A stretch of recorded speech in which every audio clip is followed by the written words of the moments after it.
আসসালামু আলাইকুম প্রিয় দর্শক, খাদিজা কুকিং চ্যানেল থেকে সবাইকে স্বাগতম জানাই। আশা করি আপনারা সবাই ভালো আছেন। আল্লাহর রহমতে আমরাও ভালো আছি। প্রিয় দর্শক, আবার আপনাদের মাঝে নতুন একটি রেসিপি নিয়ে হাজির হয়ে গিয়েছি। আজকে আমি আপনাদেরকে তৈরি করে দেখাবো একটি নাস্তার রেসিপি। এটা সকালে বিকালে আপনারা তৈরি করতে পারেন, বাচ্চার টিফিনে দিতে পারেন। এই রেসিপিটা খুবই টেস্টি এবং খুবই মজা, খুবই অল্প উপকরণে এই রেসিপিটা তৈরি করে ফেলতে পারবেন। তো চলেন বিসমিল্লাহ বলে রেসিপিটি শুরু করে দিই। এখানে আমি আলু নিয়েছি, টমেটো নিয়েছি, কাঁচামরিচ নিয়েছি। দেখতেই পাচ্ছেন আমি কীরকম করে কুটে নিয়েছি আলু, টমেটো, কাঁচামরিচ। এখন চুলে একটা কড়াই বসিয়ে কড়াইতে সামান্য তেল দিয়ে তারপর এখানে দিয়ে দিয়েছি পেঁয়াজ কুচি, তারপর দিয়ে দিয়েছি কাঁচামরিচ কুচি। এটাকে একটু ভালো করে নেড়ে চেড়ে বাদামি কালার করে নেব আর কি। তো এখানে আমি এখন অ্যাড করে দেব সামান্য পরিমাণের লবণ। আমি আমার পরিমাণ মতো দিয়েছি, আপনি আপনার পরিমাণ মতো দিয়ে নেবেন। তো এটাকে নেড়েচেড়ে ভালো করে বাদামি কালার করে নেব আমি। তো প্রিয় দর্শক, দেখতেই পাচ্ছেন আমার এটা একটু বাদামি কালার হয়ে গিয়েছে। তো এখন আমি এখানে সামান্য পরিমাণ পানি অ্যাড করে দেব।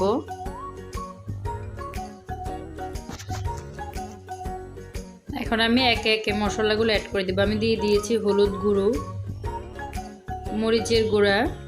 এখানে আমি আমার পরিমাণ মতো দিয়েছি, আপনারা আপনাদের পরিমাণ মতো দিবেন। আমি দিয়ে দিয়েছি ধনিয়ার গুঁড়া।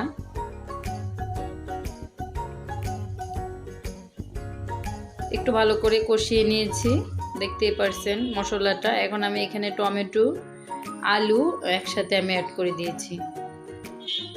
এটাকে ভালো করে নেড়ে চেড়ে নিয়ে নিব। নিয়ে এখানে আরও সামান্য পানি অ্যাড করে এটাকে কিছুক্ষণ রান্না করে নেব।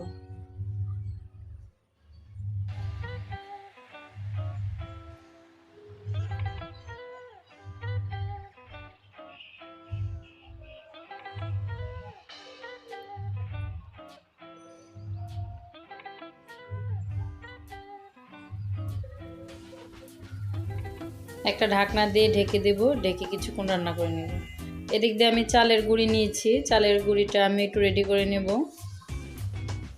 চালের গুঁড়িটা আমার ভিজা, আমি 1 কাপ চালের গুঁড়ি এখানে নিয়েছি। মানে এটা প্রিয় দর্শক, এখানে আমি এখন লবণ অ্যাড করে দিয়েছি। এখানে আমি সামান্য পরিমাণের মরিচের গুঁড়া, ভাজা শুকনা গুঁড়াটা সামান্য পরিমাণের অ্যাড করে দিয়েছি। একটু কালারটা চেঞ্জ আসবে, আবার খেতেও একটু ঝাল ঝাল লাগবে।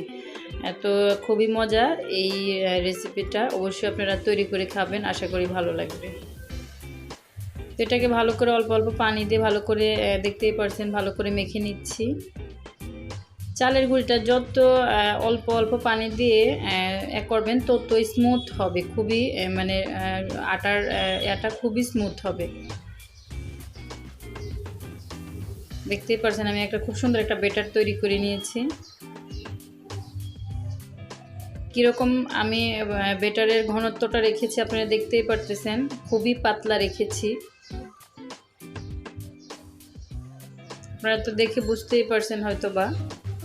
তো এদিক দিয়ে আমার আলু ভাজিটাও হয়ে গিয়েছে। তো এখানে আমি একটা কড়াই বসিয়ে হালকা তেল মুছে দিয়েছি, একদম হালকা। তো এখানে দেখতেই পারছেন আমি কিভাবে এটাকে দিয়ে একদম পাতলা করে দিয়েছি। প্রায় এটা হয়ে গিয়েছে। এখন আমি এখানে একটু সস ভরে এটাকে মেখে নেব। তো প্রিয় দর্শক, আপনারা চাইলে রুটিটা আলাদা করেও আপনারা তৈরি করতে পারেন, ওইটাও আমি আপনাকে দেখিয়ে দেব। তো এখানে আমি আলু ভাজিটা দিয়ে দিচ্ছি। এই সসটা আমার হাতে বানানো সস, আমার ছেলে খুবই পছন্দ করে। এরকম করে আলু দিয়ে বা এরকম টাইপের করে দিলে খুবই পছন্দ করে। আশা করি আপনাদের বাচ্চারাও খুবই পছন্দ করবে।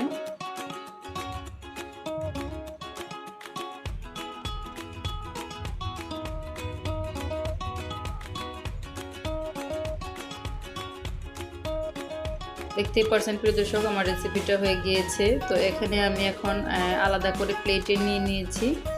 প্লেটে আমি সামান্য সস, দেখতেই পারছেন আমি কিভাবে সস দিয়ে নিচ্ছি।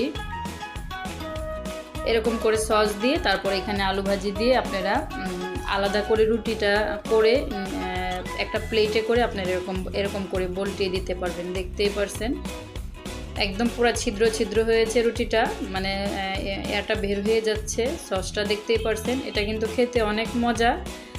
আশা করি আমার এই রেসিপিটা আপনাদের কাছে ভালো লাগবে। তো প্রিয় দর্শক, আমার এই রেসিপিটা যদি ভালো লেগে থাকে তাহলে অবশ্যই আমার চ্যানেলটি একটা সাবস্ক্রাইব করে দিবেন, বেল আইকনটি বাজিয়ে রাখবেন নতুন নতুন ভিডিও পাওয়ার জন্য। তো প্রিয় দর্শক, দেখতেই পারলেন আমি কত সুন্দর করে একটি নাস্তার আইটেম আমি দেখিয়েছি। খুবই অল্প উপকরণে এই নাস্তার আইটেমটা আপনারা খুবই ইজিতে বাসায় তৈরি করে ফেলতে পারবেন। তো আশা করি আমার এই রেসিপিটা আপনাদের কাছে ভালো লাগবে, বা ভালো যদি লেগে থাকে অবশ্যই কমেন্ট করে আমাকে জানিয়েন। তো ভালো থাকবেন, সুস্থ থাকবেন, আবার দেখা হবে অন্য এক ভিডিওতে। আল্লাহ হাফেজ, আসসালামু আলাইকুম।